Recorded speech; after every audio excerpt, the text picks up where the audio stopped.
Welcome everyone.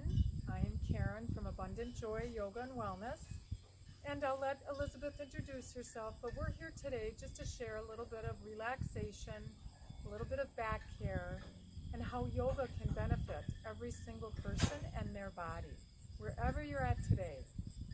We all have our strengths and our weaknesses in our bodies, so today we're going to show maybe a couple different poses that might help those that are in pain, and then several different poses that will help you to maintain a healthy spine and back and keep yourself as mobile as possible for as long as possible. So I'd like to introduce my beautiful demonstrator, Elizabeth, and I'm going to let Elizabeth share a little bit about herself. I'm Elizabeth Van Beekian. I'm a nurse practitioner student with St. Anthony College of Nursing, and I've been a registered nurse for 10 years. Yoga has been very important in my life, and I'm so happy that we have Karen here to share that with us. So we'll get started, and we're going to begin just with some breathing exercises. And we're going to take one hand onto our lower belly, one hand onto our chest. And one of the most important things we need to remember is just to keep the breath moving. So if you're not following my cues perfectly, no problem at all. Just keep the inhale and the exhale softly coming in, softly going out. So we're going to close our eyes in a comfortable seated position. You may choose to have your legs straight forward. You may not have your knees bent as we are. Whatever is most comfortable for your body. And just breathing in and out. Noticing what parts of the body rise and what parts of the body fall and collapse on the exhale. Slowing down, having more awareness, and just being in the moment. We're in this beautiful place of nature at this beautiful farm. And knowing that nature is one of the things that brings us closest to slowing down. When that's your job and when you have to work in nature, it takes a different feel and it takes a different atmosphere to really bring you into a little bit more of relaxation. The breath is the easiest way to calm our minds and bodies, to let go of a little bit of stress. The breath is always with you. So if you find in the middle of the day or even at night in the middle of your sleep, you find that your body is stressed, you wake up, just take a nice deep inhale and exhale. Just feel your body rise and fall. A technique that we use often in yoga is beginning with an exhale. And you can watch Elizabeth's hands as she does this. When she inhales, she's going to inhale half of her inhale and expand her belly, and then half of her inhale and expand her chest, and exhale and just let it go. And we'll repeat that. Inhale, expanding the lower belly, then the chest, and exhale and letting it go. We're just going to add a gentle pause there. Inhaling into the belly, softly pause. Inhaling the rest into the chest, softly pause, and exhale. Repeating that same breathing pattern. And at any time, if you find that this brings on a little bit of anxiety, you need to just stop, relax your arms, and just come back to your soft inhale and your soft exhale. At the end of Elizabeth's next exhale, she's just going to relax her arms alongside the legs and gently just rock the chin side to side. And noticing that even between Elizabeth and I will have different motion and range of motion. So we never have to look at someone else and think we need to be exactly how they are. We don't need to move exactly how someone else's body moves. We need to be right where we are today and just build on that. Comfort and safety is the most important thing. So as Elizabeth brings her head back to center, I'm going to ask her to slowly come onto hands and knees. And one of the most important exercises to keep our backs healthy is coming onto our hands and knees. Finding comfort. Typically our knees are underneath our hips and our wrists are underneath our shoulders. and I'd like you just to look at Elizabeth's back. And she's got the most beautiful S curves. We look for our S curves. We need our S curves in our back. Her lower back has an inward curve. Her middle back has an outward curve. And then her cervical spine and her neck has an inward curve. As we strengthen her body to help her spine, she's going to be changing the formation of the spine and this S curve. We don't always want to just push to the furthest range. We want to do a little bit less. So think of 100%, do about 70% as you begin with your yoga practice. You can always progress into more. I'm going to ask Elizabeth to breathe into where my hand is and bring her lower back up slightly on her inhale. And then I'm going to ask her to exhale and just relax this part of her body. Inhale, expanding. Exhale and relaxing, letting that gentle curve come back in. She's going to do a few more. This is a nice way to warm the body.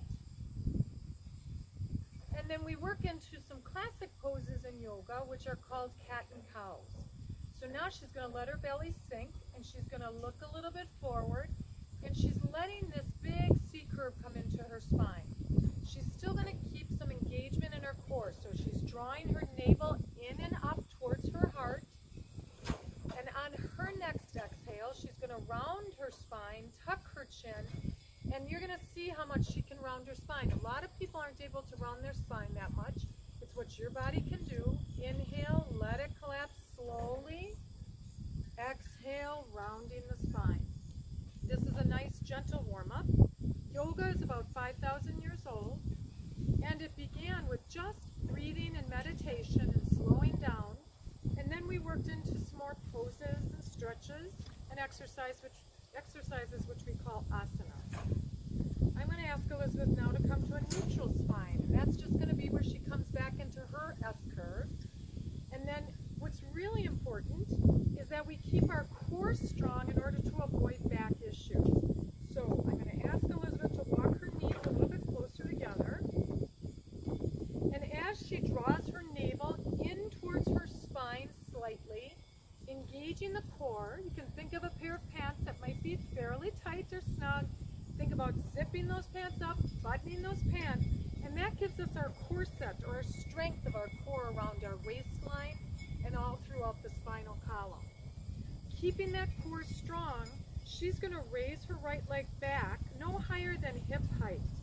As she brings her toes down towards the earth, even lifting the legs, so she's going to keep the leg up, reach your toes towards the earth, so bring your toes towards your shins. You're going to go into that position, you got it. This helps to strengthen all of the muscles alongside the spine, down into the gluteus, and all along the leg. Bend the knee, bringing the knee down, lift up and bring that knee to your belly as you round the spine. Inhale, slowly reach it back. If you can't lift your leg the way Elizabeth is, your toes could be on the earth. Exhale, round the spine. And again, inhaling and exhaling. You can bring your knee back down underneath your hip and just rock the hips side to side, releasing. Coming back to stillness and center, she's going to do that opposite leg. And again, if you can't lift the leg all the way, toes turned under with that leg on the earth and just stretching it out is a really good way to start. But we don't want to lose that core strength. Elizabeth is adding a little bit of head flexion as she was looking forward and down. If you have any neck discomfort, no need to do that. But you can do a little bit of a lifting up gaze and a rounding down and looking towards the knee to get a little bit of a fuller stretch. So you're getting a couple different variations here. She's going to bring her knee down. Coming into one of the most classic poses is Adho Svanasana. So there is a Sanskrit language which has been around for as long as yoga's been around, and that translates to a down dog. It's one of the best exercises to do for back conditions. And what we try to do is just relax the head and the neck. You can just shake the head slowly, yes and no. The tailbone comes high. Elizabeth is quite flexible in the back of her legs. If someone were not as flexible in the back of the legs, they would bend the knees fairly deeply. So you can give that example. Bend your knees. Tailbone stays high. spine stays long. Inner thighs reach back now as she slowly starts to straighten the legs. No concern if your heels do not come down onto the earth or onto your mat. Just going to take a couple deep inhales and exhales here.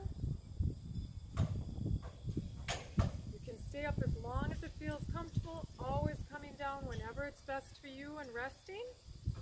And the next pose we're going to come down to, we're going to come down onto all fours and come into pigeon pose. Very slowly, if you're ready to go into it. She's taking her right knee to her right wrist. You can angle the right shin, right foot to where it's most comfortable for your body. The left leg stretches back. Once again, our flexible model can really do this pose beautifully. If you're folded forward, that's perfectly fine. So this is a little bit more of a back bend. As a beginner, I'd suggest bending your elbows, coming forward, and coming right onto your forearms. This would be a little bit more of a beginner pose. You do want to find comfort. Her hips are a little more open. So what we can do is if it feels a little uncomfortable for the hips, tuck a book, tuck a blanket or a roll towel underneath, in this case, her right sit bone. That'll elevate the hips slightly and let the hips just slowly start to relax. This is a wonderful pose for back issues. A lot of times when we have back discomfort, it is because we have tight hips. So this is a hip opener. I'm going to ask Elizabeth to slowly bring her hands underneath her shoulders. Slowly push back up into that down dog pose. Lengthen out and then bend one knee at a time. We call it walk the dog. We've got a lot of American translated names for some of these ancient poses. And she's going to bring both legs to stillness, tailbone high, and really most importantly, if you need to, bend those knees. If you're able to, if you're not able to straighten the legs, bend the knees, relax through the middle back, lower back, and especially through the neck. She's going to come into that opposite side, so she's going to bring her left knee to her left wrist, angle that left calf and foot. The foot does not need to be up that high.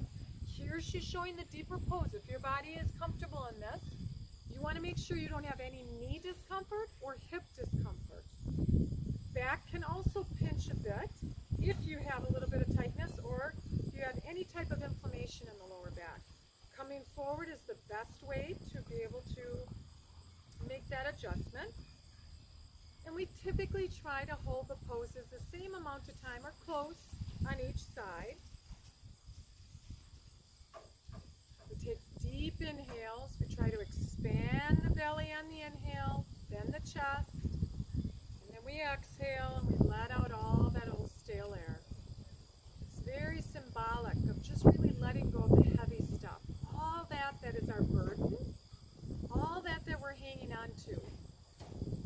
Our teachings reflect how we only have this moment, this beautiful, precious moment. Right now, in this moment, you have everything you need.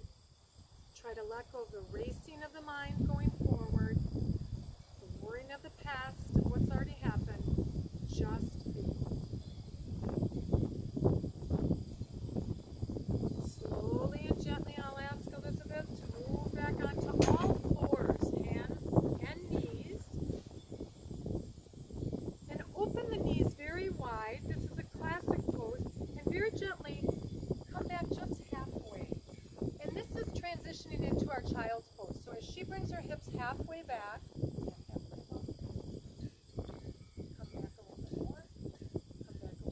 stay right there and reach your arms a little bit further forward and just try to stretch a little further through what we call the side bodies and also the spinal column. If you want, you can walk your knees just a little bit closer together. Good. And then you're going to bring your sit bones back just a little bit more. Breathe here. Take a nice deep inhale and exhale in between each of those actions and movements. And then reach just a little bit further back. And if your hands need to come back, perfectly fine. Just keep on stretching. And she's going to tuck her chin. And as she tucks her chin, we have this nice long line of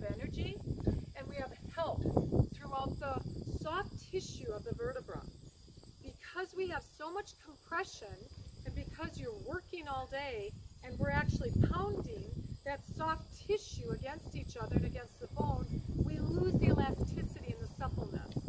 This exercise alone can help create that space into the vertebra, into the fascia, the ligaments, the muscle, and all the soft tissue that are holding the vertebra into the proper position. Good.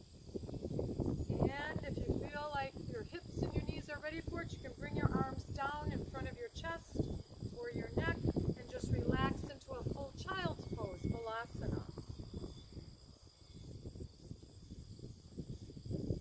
Taking a deep inhale and a long exhale. And when you're ready, we're going to slowly come up and we're going to make our way into a standing position. Today we're going to do just a couple standing poses that are very helpful for the back and the spine. And we're going to take our feet, widen the feet, and bring the arms out. Typically the stance, if you bring your arms out to shoulder height, the ankles should typically be in line with the wrists. However, when we're first starting yoga, to go much shorter, just where Elizabeth is perfect. You can work into a longer stance. It's not absolutely necessary. We're going to have Elizabeth walk her right toes in slightly towards the other foot.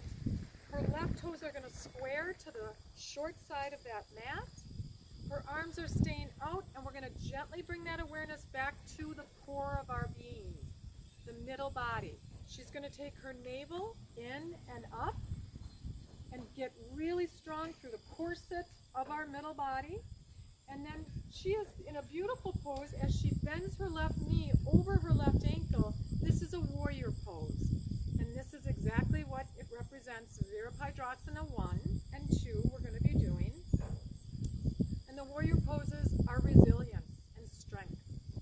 She's going to slowly straighten that left knee, reaching her left arm forward, and she's going to take her left arm down into Utthita Trikonasana as the right arm comes up and the palm faces towards the long side of the mat.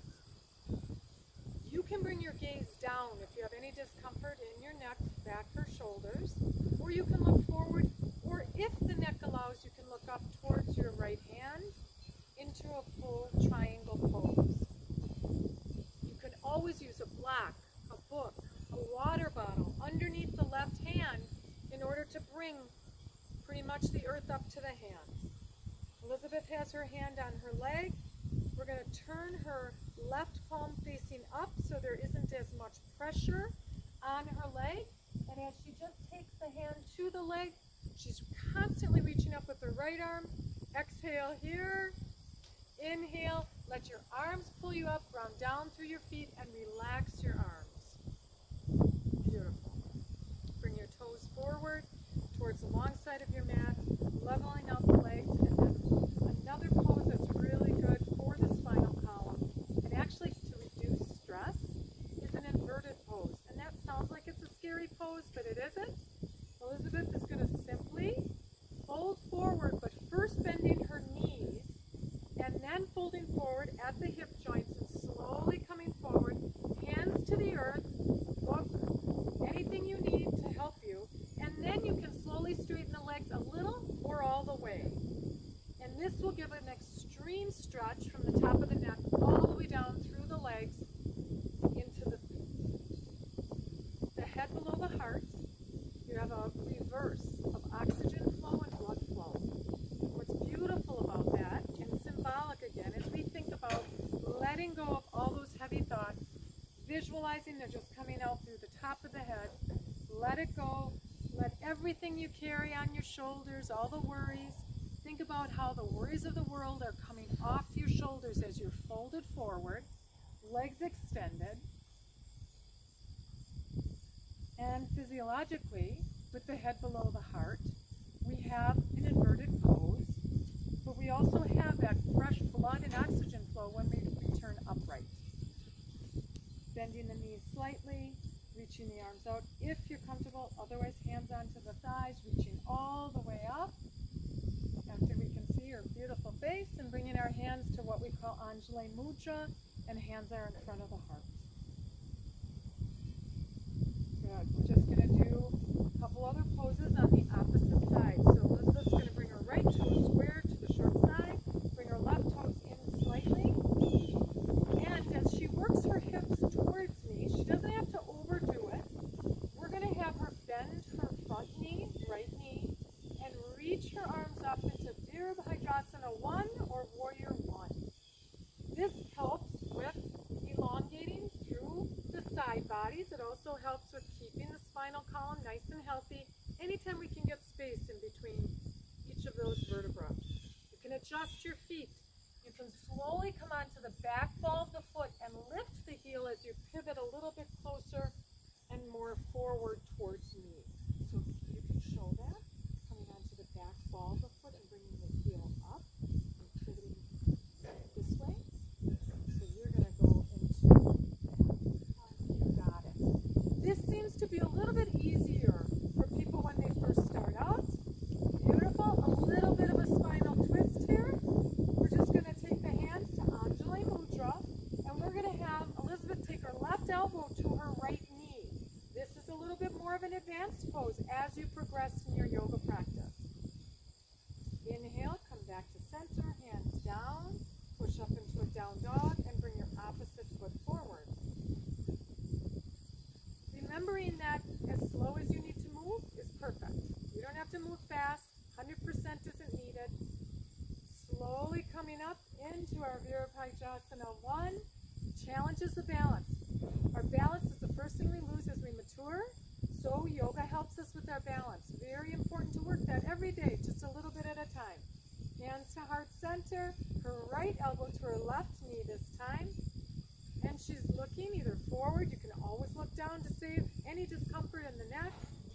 Nice spinal twist, wringing out all the stress and tension of the spine. And then slowly bringing the hands down to frame the front foot, bringing that front leg back onto all fours, and slowly making your way down onto your belly. I'm going to show you one exercise that's really important to help the alignment of the sacrum and the sacroiliac joint. So as Elizabeth is in this position, she's going to bring her hands underneath her forehead, rest her forehead onto her hands, her elbows are bent out to the side. If your back is not ready for this, you can graduate to this at one point. The first variation I'll give to you is a beginner's pose. Elizabeth is going to lift one leg straight up. She's going to bring it off to that same side towards me. Bring it back to the center and slowly bring it down and just relax. She's going to bring the opposite leg up. The glutes are going to work really hard. Off to the side, back to the center, and bring it down and relax completely. If you're ready, you can do both legs if you'd like. That's a lot of strengthening. And you slow your movement, bring them back together, and down and relax. When you relax, you can rock the hips a little bit side to side. And back to stillness. She's going to raise both up again. Turn the toes down towards the mat. Yeah, open the legs a little wider. Legs back together. And down and relax. Repeat that. And you'll feel a lot of strengthening through your core as well as the glutes. Very important for back health. Good. Relax whenever you're ready. Good. And then I'm going to ask you to slowly roll onto your back. And we're going to do a little bit of core because, again, as I mentioned earlier, if you have a strong core, then you're going to have less likely having any back issues. So we're going to just start by bringing one knee into the chest. Elizabeth is going to take her hands and hug that knee in. This could be a stretch you start off with every morning, just one knee in. Going to hold that for a couple breaths. You're going to think about how you're slowing your thoughts down, and rather than racing into your to-do list, really trying to be a little bit more present. Maybe you have the opportunity to do some of these things outside. Maybe you're inside. Find a really pleasant room to do it if you're doing it inside. Find a little bit of that relaxation that you can create in your surroundings. Elizabeth is now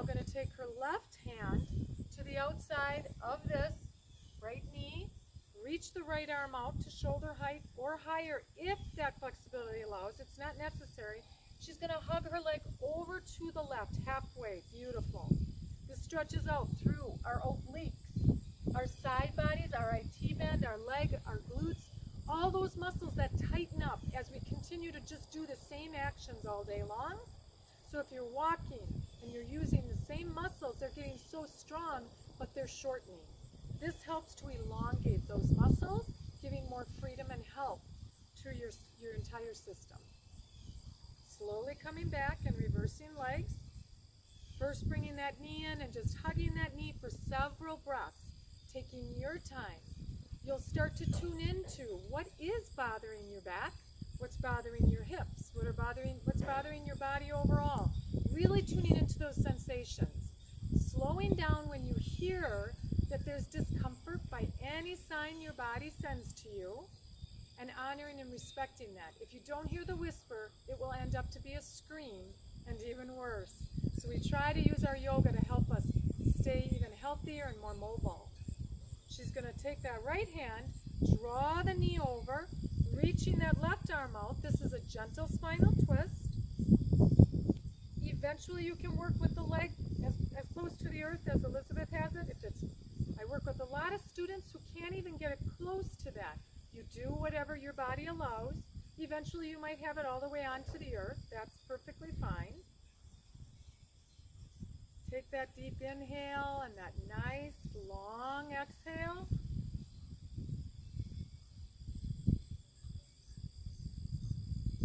And then slowly coming back to center and releasing. Nice. And then we're just going to bring our knees over our hips. If both knees are not able to come over the hips, then we do one leg at a time. Knees over the hips, calves parallel to the floor and the ground. Yes, this is core strengthening. We're going to try to get a little bit of space underneath the lower back. Remember that natural curve? We want to come back to that natural curve. And then as we're here, we can even take our hands and palms against our thighs, press the legs against the hands and vice versa, and we'll feel those core muscles strengthen. Get as strong as you possibly can. Again, one leg at a time with one foot down is perfectly fine. And if you choose, you can straighten the legs here and bring them at a 45-degree diagonal. Yep. And then even the next variation is lifting up the head and the neck and strengthening the core, but reaching the chin a little bit more upright. That'll protect the neck and strengthen the neck. Beautiful. Bend the knees, relax, feet to the earth, and rock the head side to side.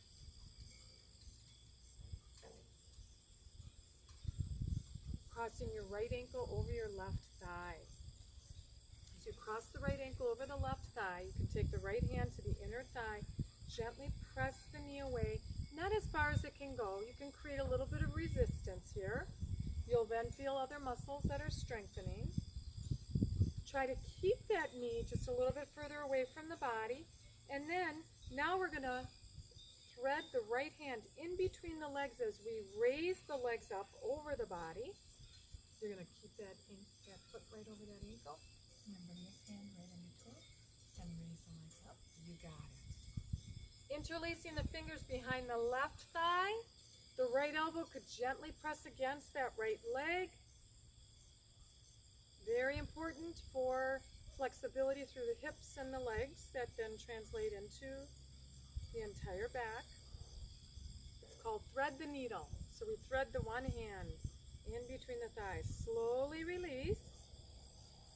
Uncross, bring the knees over the belly and just kick the heels against the thighs. And just relax all those muscles that we're working. We want to tell the brain to turn it off. Doesn't need to do that hard work all the time. And then feet back to the earth in the opposite position. Left ankle over the right knee.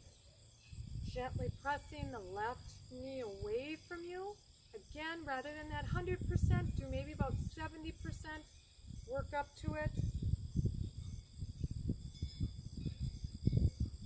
And then slowly releasing. And then she's going to thread her, right hand in between. Oh, I'm sorry, it's opposite. Left hand in between. Bringing the legs up. And bring this hand behind. There you confused on those side by sides, it's really good, and that's another way yoga helps. We actually grow new brain cells. There's scientific reports and proof that we're using that right brain, left brain, and working a lot with that, so it's really good to stimulate our brain. So she can gently press her left elbow against that left thigh, just stretching it out, breathing that nice deep inhale and that nice long exhale.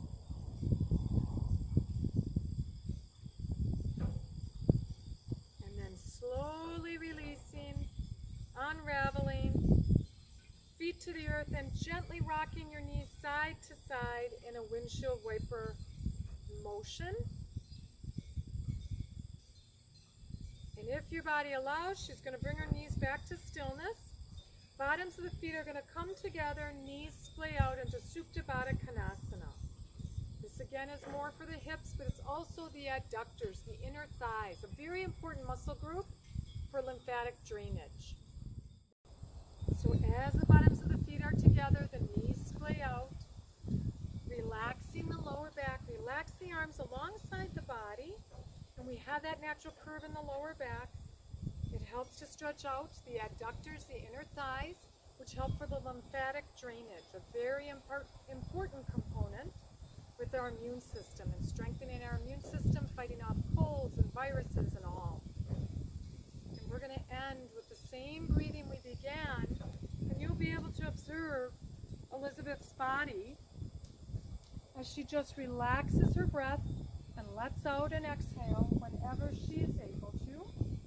She'll inhale, half the inhale, rise the belly, second half of the inhale, rising the chest, and then exhaling and letting it go. And just trying to repeat that same breathing pattern. Half the inhale, belly rises, other half, chest rises, exhaling and letting it go. And she'll repeat that. If you're not comfortable with the knees splaying out, easily bringing the knees straight up is perfect. I hope you learned that whatever is best for your body is best for your practice. We have deep gratitude for all of you and all that you do to support us.